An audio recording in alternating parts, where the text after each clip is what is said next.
பயன்பட வேண்டும். மஸ்ஜிதை எங்கேனும் கண்டால் ஹஜ்ரத் முஹம்மது ரசூலுல்லாஹி ஸல்லல்லாஹு அலைஹி வஸல்லம் அவர்கள் மீது ஸலவாத்தும் ஸலாமும் சொல்ல வேண்டும்.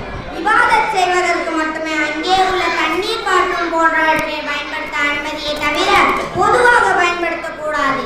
ஏனென்றால் மஸ்ஜித் மற்றும் மஸ்ஜித் சம்பந்தப்பட்ட பொருட்கள் பைத்துல் மால் ஆகும். வக்ஃப் செய்யப்பட்ட பொருட்களை வீண்விரயம் செய்யக்கூடாது. மஸ்ஜிதில் நுழையும் போது வலது காலை வைத்து நுழைய வேண்டும். மஸ்ஜிதில் நுழையும் போது அல்லாஹும் மஃப்தஹ்லி அப்வாப ரஹ்மத்திக என்ற துஆவை ஓத வேண்டும். மஸ்ஜிதில் சிரிப்பதோ சப்தமிட்டு பேசுவதோ அல்லது உலக விஷயங்களை பேசுவதோ கூடாது.